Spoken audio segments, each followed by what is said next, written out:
Salah. Banyak orang Kristen salah melakukan kasih ini. Karena dipakai pola manusia, pikiran dan perasaan manusia. Jadi kalau kita nggak ngasih seseorang, bilangnya tega. Mari kita lihat bagaimana mempraktekkan kasih yang sebenarnya. Oke, ayat pertama.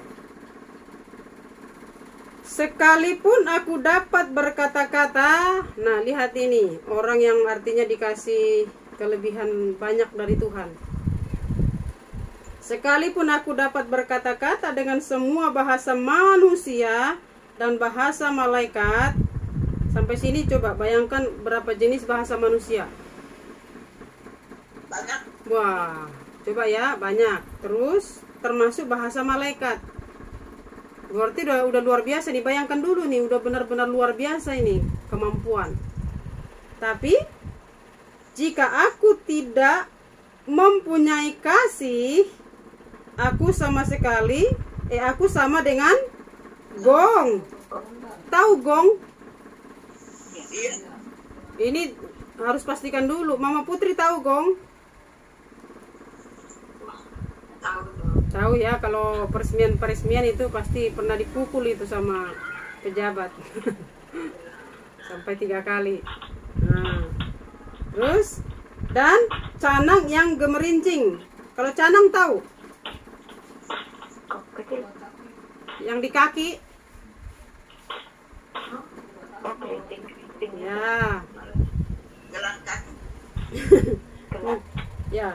Oke, lanjut ya, 2. Sekalipun aku mempunyai karunia untuk bernubuat. Perhatikan ini supaya tidak keluar dari sombong seperti yang Bu Nurul tadi bilang. Sekalipun aku mempunyai karunia untuk bernubuat dan aku mengetahui segala rahasia dan memiliki seluruh cerdas dong ini secara manusia ya, pengetahuan, dan sekalipun aku memiliki iman yang sempurna untuk memindahkan gunung. Berarti iman yang sempurna seberapa? Ya, segitu. Karena segitu aja udah bisa mindahin gunung. Oke? Saya senang kalau Bapak Ibu sudah bisa nyamber begini. Tetapi jika aku tidak mempunyai kasih, aku sama sekali tidak berguna. nggak ada gunanya.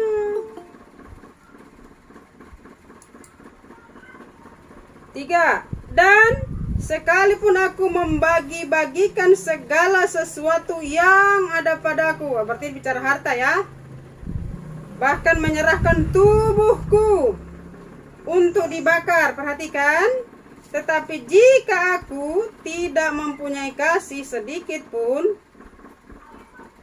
tidak ada faedahnya bagiku, ya, bagi yang melakukannya ya, Bapak Ibu. Saya misalnya bagi-bagikan banyak nih, tapi kalau saya tidak punya kasih, itu tidak menjadi berfaedah bagi diri saya sendiri. Perhatikan, ini praktek memberi kan? Coba Mama Putri atau siapa yang ini di mute supaya nggak keluar suara anak-anak. Nah, oke, saya ulang Bapak Ibu. Yang ini nih, yang terakhir. Dan sekalipun aku membagi-bagikan segala sesuatu yang ada padaku, bahkan menyerahkan tubuhku untuk dibakar, tetapi jika aku tidak mempunyai kasih sedikit pun, tidak ada faedahnya bagiku. Aku sudah korban segitu rupa, begitu luar biasa, tapi tanpa kasih, itu menjadi tidak berfaedah bagiku. Nah, kasih yang mana sebenarnya? Bukankah kalau sudah memberikan begitu banyak pengeluaran merupakan kasih? Coba Bapak Ibu, korek dulu ini kasih yang dimaksud ini apa? Bisa dibayangkan? Seperti dalam ayat ini dia menekankan bahwa sesungguhnya kasih itu sangat utama. Iya, betul. Betul. Makanya dibilang kalau selama ini kan yang kita pahami kasih itu kan memberi. Ini kan sudah memberi nih ayat 3 nih, Oma. Iya. Udah memberi dia. Bahkan bukan hanya itu, tubuhnya pun rela dibakar. Ya. Tapi kalau dia tidak punya kasih, nah kasih yang mana sebenarnya? Sudah memberi begitu banyak sembako misalnya ya, atau harta bendanya dibagi-bagi ke orang-orang, terus dia apa namanya, tubuhnya pun rela dibakar, tapi belum juga dianggap itu sebagai memiliki kasih, kan? Jadi penasaran kan kita kasihnya seperti apa ya? Kasih itu mau berkorban. Nah ini sudah berkorban dia, Oma. Ya. Dia sudah berkorban di atas. Nah, tapi katanya kalau dia belum punya kasih, berarti itu belum kasih, Oma. Kalau begitu di ayat ini ya, kita bicara konteks ini ya, Bapak Ibu, jangan lari-lari dulu supaya nggak ini nanti pecah pemahaman kita. Kita lagi berbicara tentang kasih, supaya kita tahu kasih itu seperti apa. Selama ini benar sudah kasih yang kita praktekkan, ya kan? Oh, ada di ayat 4, Bu. Itu jawabannya di ayat 4. Itu sabar, kasih itu murah hati. Iya. Iya, sebentar. Oke, kita kupas sebentar itu. Yang saya mau Bapak Ibu pahami dulu ayat 3 ini supaya kita lebih dalam memaknai kasih yang dimaksud di sini. Karena selama ini kasih yang kita pahami adalah memberi, ya kan? Nah, ini orang sudah memberi, tapi masih dikatakan kalau kamu tidak punya kasih, itu tidak ada manfaatnya bagimu. Kira-kira seperti itu. Tidak ada faedahnya. Bisa juga Ibu membagi-bagikan itu kan memberikan sesuatu kepada orang lain. Mungkin karena harapannya dapat pujian saja. Sebentar Ibu Tri. Kalau bicara mengharapkan, ini dirinya dibakar loh Bu Tri. Kan supaya dipuji orang. Ininya orang Bu Tri sampai relakan begitu. Oke, kita lanjut saja ya. Kalau yang saya ingat kasih itu membangun. Oke, kita kupas. Kasih yang dimaksud di sini seperti apa sih? Kasihnya Tuhan Yesus itu seperti apa sih? Ini pasti kasih yang membuka wawasan kita. Coba lihat ya. Kita masuk ke ayat 14. 14 lagi. Ayat 4. Saya ngegas ini. Kasih itu sabar. Nah, prakteknya sabar seperti mana? Contohkan dulu nih, sabarnya bagaimana ini Bapak Ibu? Kemana nih arah sabar ini? Ya.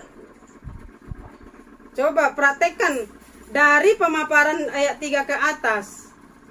Sabar yang dimaksud di sini seperti apa kalau begitu? Bisa menahan emosi. Itu terlalu standar, Roma. Itu Bapak Ibu yang itu terlalu standar. Itu terlalu standar. Harus jauh lebih ke dalam, Walaupun disakiti harus sabar. Oke, lanjut dulu nih. Lanjut.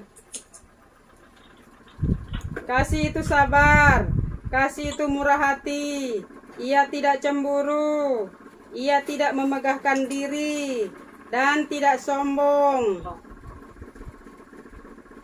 Ayat 4 ini harus lihat ke ayat 1, 2, dan 3 supaya kita mengerti sabar itu yang dimaksud seperti apa, sombong itu yang dimaksud seperti apa. Oke, saya lanjutkan dulu. Ia tidak melakukan yang tidak sopan dan tidak mencari keuntungan diri sendiri. Ia tidak pemarah dan tidak menyimpan kesalahan orang lain. Ia tidak bersukacita karena ketidakadilan. Nah, dia tidak senang kalau misalnya ada yang tidak adil ya, dia tidak senang. Tetapi ia bersukacita karena perhatikan, karena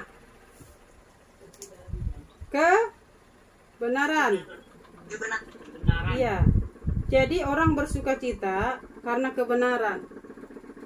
Perhatikan rasul-rasul hidupnya Bapak Ibu. Perhatikan mereka, rasul-rasul itu. Jadi tindakan dari sabar, tidak sombong, sabar, semuanya itu hasilnya, endingnya saya bungkus saja ya. Saya sulit menggambarkannya, tapi saya mengerti dan saya mau bungkus saja supaya Bapak Ibu bisa membayangkan, mempraktekkannya seperti apa. Ya, lihat tadi karunia-karunia kan judul itunya kan, contohnya kan. Sekalipun aku dapat berkata-kata dengan semua bahasa, terus bernubuat, memiliki semua ilmu pengetahuan, terus apalagi memberikan banyak dan membakar diri. Nah, Ya. terus digambarkan ke bawahnya begini, kasih itu bla bla bla bla sampai ayat yang ke-8. Ia tidak bersuka cita karena ketidakadilan, tetapi ia bersuka cita karena kebenaran. Perhatikan, ia bersuka cita karena kebenaran. Rasul Paulus di dalam perjalanan hidupnya itu penuh dengan penderitaan nggak? Iya. Iya. Karena apa? Karena Kebenaran. iya, karena kebenaran. Lihat ke sana Bapak Ibu, lihat ke sana. Dia diseret kemana dia tetap sabar. Kan? Dia bisa menyembuhkan dengan sapu tangannya, dia tidak sombong. Coba ya, larinya lebih ke dalam diri kita ini, supaya kita bisa mengeluarkan kasih yang sebenarnya itu. Menderita tapi tidak. Iya, iya betul Oma. Dia tetap murah hati. Ya. Dia tetap hati. Ingat nggak waktu dia dalam perahu yang mereka terombang-ambing sekitar 3 minggu kalau tidak salah. Orang-orang sudah tidak makan, sudah lemah, dia punya roti dibagi-bagi kan ke orang-orang itu. Ya. Posisinya dia waktu itu adalah orang yang mau disidang. Seorang narapidana yang sedang berjalan menuju pengadilan karena dia naik banding. Ingat kan kasus itu? Nah, ya itu murah hati, ya kan? Ia tidak memegahkan diri. Terus di situ ada mujizat yang dikerjakan, tangannya dipagut ular. Terus orang-orang berharap dia akan mati, tetapi kemudian malah orang-orang datang kepada dia yang sakit-sakit datang untuk Nah, ini yang saya maksud Bapak Ibu. Ya begini begitu. Yang membawa orang sampai kepada surga, maksud saya. Kita boleh sabar nggak dihina orang, tapi kalau orang yang menghina kita nggak sampai ke surga, Dia tidak membalas kejahatan dengan kejahatan. betul, betul. Tapi standar yang harus kita pakai, Oma, orang itu harus melihat pribadi Tuhan di dalam diri kita, di dalam sikap sabar dan tidak sombong tadi. Ya, iya. Tidak sabar dan tidak sombong ini kan orang berkata kan, kalau dimarahi diam, dikatakan itu sabar. Belum tentu di dalam hatinya, coba tanya, dia marah atau tidak? Mungkin dia namun tidak. Nah, iya, jadi jangan bilang kalau sabar itu orang itu diam, dia apain diam. Di dalam hatinya belum tentu dia tidak merancangkan sesuatu. Benar. Halo? Sudah mulai terbuka? Ya, Bu. Sabar, tidak sombong itu menghasilkan buah. Buah yang artinya orang itu bisa melihat Tuhan Yesus atau melihat surga di dalam ketidaksombongan, kesabaran yang kita miliki. Harus ada buahnya, itu baru sabar. Bukan dibilang kalau sabar itu orang misalnya maki-maki kita di tengah-tengah umum terus kita diam saja. Wih, sabar banget orang itu ya. Istrinya sudah maki-maki dia di tempat keramaian, suaminya sabar ya. Belum tentu, nanti dia di rumah ditampol sama suaminya itu. Karena dia di tempat keramaian begitu, dia tahan diri. Jadi orang yang diam itu jangan dikategorikan sabar. Kalau mau dikategorikan sabar, buahnya dulu. Buahnya dari diamnya itu, buahnya dari sikapnya itu. Makanya saya bilang terlalu standar kalau orang mengatakan sabar itu dihina orang diam. Terlalu standar, terlalu pendek Bapak Ibu. Standar yang benar adalah diamnya kita, sabarnya kita itu ada orang melihat Tuhan di dalamnya. Ada Hah? Ada kelemah lembut. Iya, lemah lembut ini bukan berbahasa ya Bu, Mbak, silakan. Bukan begitu ya, bukan itu maksudnya lemah lembut ya Bapak Ibu. Karena Petrus juga tahu sendiri kan kalau ngomong. Yohanes juga kan tahu sendiri, hei ular beludak. Ya kan? Itu kan nggak lemah lembut bahasa itu kan. Jadi jangan di lemah lembut ini jangan selalu disematkan kepada cara berbahasa. Berarti kalau lemah lembut itu termasuk ke sana, yang dimaksudkan ke sana, maka saya tidak lolos Bapak Ibu. Saya tidak lolos. Hah? Maksudnya dalam kelemah lembutan ini bukan lagi dalam Sikap Oma, sikap. Sikapnya yang lemah lembut. Halo Bu Ani, sikapnya yang lemah lembut. Bukan bahasanya.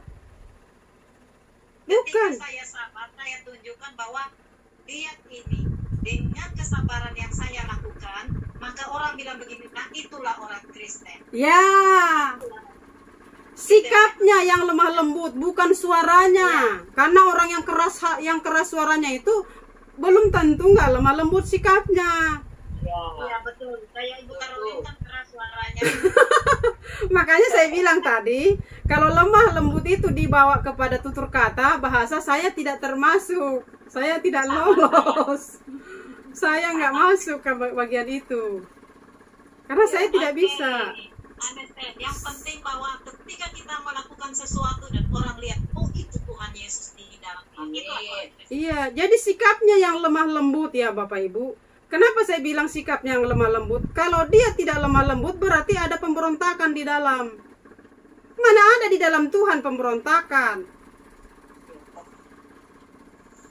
Coba Tuhan Yesus ketika diperlakukan naik di kayu salib, dia kan tetap tenang kan sikapnya. Nanti di puncaknya ketika dia sudah menyerahkan dirinya kepada Bapa di surga, langit terbuka, terjadi gempa. Apa kata orang waktu itu?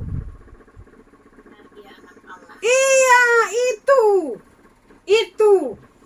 itu sabar, itu tidak sombong, walaupun mujizat tiap hari dilakukannya, dia sabar diperlakukan seperti apa, terus dia sikapnya lemah lembut sampai di atas kayu salib, ketika dia menyerahkan dirinya kepada Tuhan, kepada Bapa di surga, saat itu juga orang langsung membuat pengakuan. Dari yang tadi menyeret-nyeret dia, dari yang tadi mengikuti dia, memperlakukan dia dengan sadis luar biasa, akhirnya dari mulut itu keluar satu pengakuan. Itu kasih. Itu kasih Bapak Ibu. Halo? Amin. Ibu, Ya, gue tanya sedikit. Nah, silakan. kemarin kan kita jelaskan Allah itu cemburu. Sedangkan di sini dibilang ya tidak cemburu. Jadi bilang, Oh, itu beda konteks, beda prakteknya. Beda prakteknya Mama Putri. Ya, maksudnya kalau Tuhan itu cemburu, dia tidak mau ada Allah lain yang kita sukai. Nggak boleh ada pasangan lain. Sama seperti peran suami nggak boleh istri berteman dengan pria lain. Itu cemburunya di situ bentuknya. Ya. Itu bentuk cemburunya Tuhan. Tidak boleh ada Allah lain. Hanya dia Allah satu-satunya. Jadi jangan kita membuat ada pribadi lain sebagai Allah. Itu. Makanya dia cemburu. Itu bentuk gambarannya ya, Mama Putri ya. Kalau ini ke bagaimana manusia. Manusia artinya tidak boleh cemburu. Ada yang punya karunia lebih tinggi, terus dia nggak punya karunia itu, dia cemburu. Oh, Tuhan tidak adil. Dia karunianya 5, saya cuma 1. Nah, itu maksudnya jangan iri hati. Jangan seperti itu. Oh, dia kaya, mobilnya 2, saya cuma 1. Terus dia iri. Nah, maksud Tuhan jangan begitu. Jadi lebih kepada saya bawa ke rohani ya, karunia-karunia. Ada yang 5, ada yang 2, ada yang 1. Nah, yang 1 nggak boleh iri. Seperti tadi tubuh Kristus yang tangan nggak boleh ngomong sama kaki, saya nggak butuh kau kaki ya. Kira-kira seperti itu. Jadi jangan iri maksudnya ke anggota-anggota tubuh yang lain. Bagaimana Mama? Iya. Jadi di situ dimaksudkan bahwa tidak ada cemburu.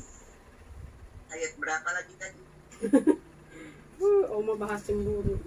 Oma masih cemburu ya, Oma? Oma masih cemburu, Oma? Sekarang atau tidak? Haleluya. Usahanya. Itu cemburu-cemburu. Kita di ayat 8, di ayat berapa sekarang? Ayat 6 ya? Ayat 6 tadi, sekarang kita ayat 7. Tempat yang ada cemburu-cemburu. Oh, Oma mau bahas yang cemburu nih ceritanya. Iya. Kasih itu sabar, kasih itu murah hati, ia tidak cemburu, ia tidak memegahkan diri dan tidak sombong. Ingat ya, faktor yang dibikin dasar di sini adalah ayat 1 dan 3. Harus berlari ke sana ya. Supaya kita nggak lari konteks ini. Oke, Oma? Oke, lanjut ke ayat 7 ya. Jadi kita harus bersukacita karena kebenaran. Jadi kita diapain saja, kita tetap bersukacita karena kita melakukan kebenaran. Pada puncaknya nanti orang akan melihat, oh iya, dia anak Allah, dia anaknya Tuhan Yesus. Sampai itu, puncaknya itu baru kita disebut memiliki kasih. Jadi meski dihina harus senyum ya, Bu? Iya, tapi jangan di luar saja. Tulus. Persoalannya jangan di luar saja. Makanya saya bilang tadi, jangan terlalu standar melukiskan sabar itu. Karena isi hati seseorang karena isi aslinya orang itu bukan di luar, tapi di dalam. Ya kan? Handphone itu bukan luarnya aslinya, tapi dalamnya kan? Iya. Oke, lanjut ya. Oke. Dahsyat. Ayat 7. Ia menutupi segala sesuatu. Perhatikan. Percaya segala sesuatu, mengharapkan segala sesuatu, sabar menanggung segala sesuatu. Tahu menanggung kan? Menderita. Iya. Kalau terjadi sesuatu dia percaya itu pasti tujuannya baik. Makanya dia sabar terhadap segala sesuatu. Ia menutupi segala sesuatu. Bisa saja orang ngomongin saya macam-macam terus saya hambur itu omongan keluar kan? Berarti tidak menutupi kan saya? Tidak menutupi. Otomatis orang tidak bisa melihat gambar Tuhan di dalam diri saya. Keluar dari gambar Kristus. Nah, terus ia menutupi segala sesuatu, percaya segala sesuatu, mengharapkan segala sesuatu, sabar menanggung segala sesuatu. Endingnya ini, semua perlakuan ini, semua sikap ini, endingnya hanya satu. Orang melihat Tuhan di dalam semua yang kita putuskan tadi. Sikap yang kita lakukan, orang melihat Tuhan Yesus di dalamnya. Gambar yang saya bisa jelaskan kepada Bapak Ibu, saya nggak mengerti menjelaskannya menurut yang bisa Bapak Ibu tangkap. Tapi intinya begini, ketika Tuhan Yesus ditangkap sampai naik di kayu salib, pas di kayu salib berakhir sudah puncaknya, orang yang melihat dari perjalanan keseluruhan peristiwa itu mengakui, yes, dia anak Tuhan. Ya, di dalam menjalani pengalaman-pengalaman itu tidak ada pemberontakan di dalamnya. Iya, di dalamnya, iya, di dalamnya, betul Oma, di dalamnya, di dalam diri seseorang. Karena diam di mulut belum tentu di dalam nggak diam. Iya. Nah, jadi jangan melihat orang dari sisi luar, karena itu bisa saja jaim. Dalam. Ya, lanjut ya. Kasih tidak berkesudahan. Tidak berkesudahan.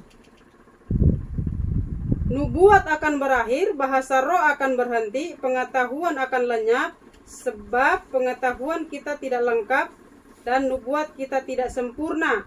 Tetapi jika yang sempurna itu tiba, maka yang tidak sempurna itu akan lenyap. Ketika anak-anak, dikasih contoh lagi begini nih, supaya kita lebih mudah nih. Alkitab ini kaya Bapak Ibu, selalu kasih contoh. Ketika aku kanak-kanak, aku berkata seperti,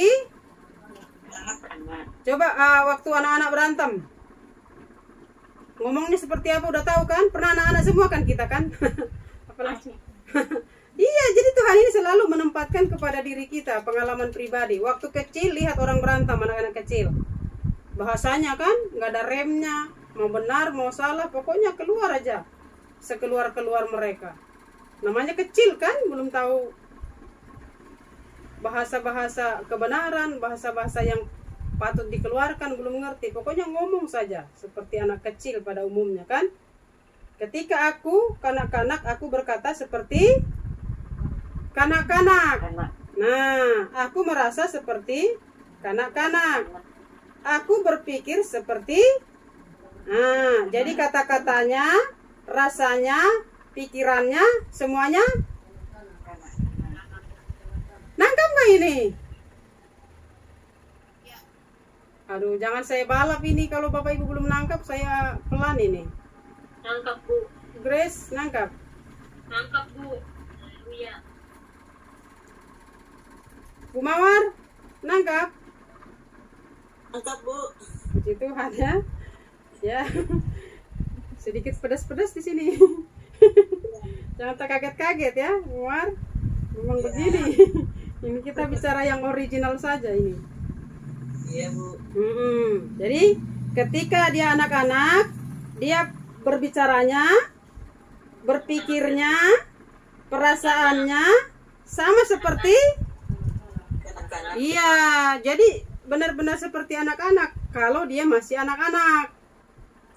Terus 12. Belum selesai Bu. Oh belum ya? Ya. Aku merasa seperti kanak-kanak, aku berpikir seperti kanak-kanak. Nah, sekarang sesudah aku menjadi dewasa, aku meninggalkan sifat kanak-kanak itu. Yang suka cemburu anak-anak toh? Ya. Terus 12, karena sekarang kita melihat dalam cermin. Perhatikan, melihat dalam cermin suatu gambaran yang samar-samar. Terus, tetapi nanti kita akan melihat muka dengan muka. Saya lanjutkan dulu, baru kita bicara ya. Sekarang aku hanya mengenal dengan tidak sempurna. Tetapi nanti aku akan mengenal dengan sempurna seperti aku sendiri dikenal. Demikianlah tinggal ketiga hal ini, yaitu iman, pengharapan, dan kasih. Dan yang paling besar diantaranya ialah kasih. Nah, sekarang coba. Mungkin Bapak Ibu punya teman yang seringkali Bapak Ibu bisa ngomong begini, itu orangnya nggak jelas. Pernah bicara begitu sama teman? Dia orangnya nggak jelas. Dia kadang A, kadang B, kadang C. Anak-anak kan begitu kan? Jadi itu samar-samar. Dia nggak kita bisa bilang baik, dan juga kita tidak bisa bilang dia jahat, nggak jelas, samar.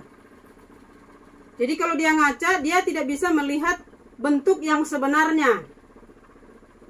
Tetapi kalau kita memiliki kasih itu, yang tidak berkesudahan itu, orang akan melihat seperti tadi Tuhan Yesus dilihat orang. Oh iya, dia anak Allah, langsung.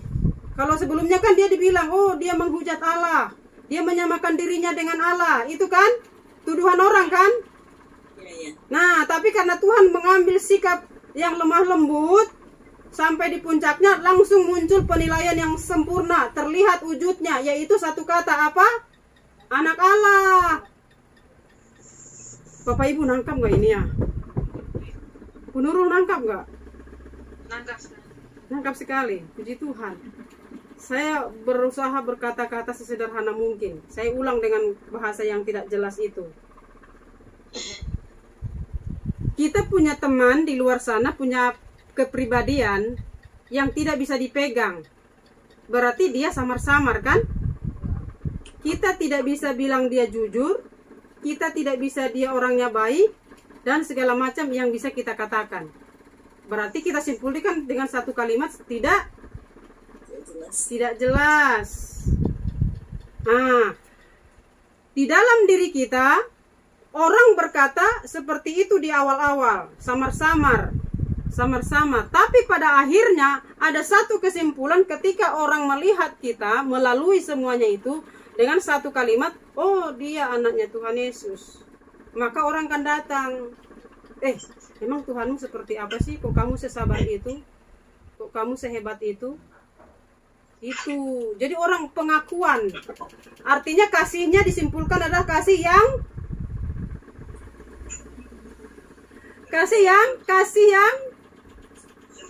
bukan. Ingat nggak kasih?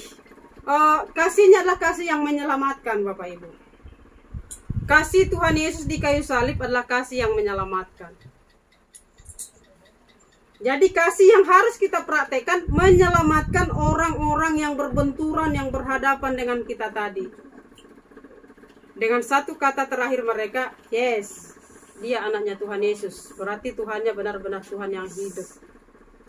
Itu Bapak Ibu, kasih. Itu baru kasih. Bukan kasih dipukul diam. Bisa aja nanti besok dia suruh orang dia bayar 20.000, kamu pukul lagi anaknya ya. Oh, berarti dia nggak sabar. Halo? Bapak Ibu masih di sana? Masih Ibu. Ibu.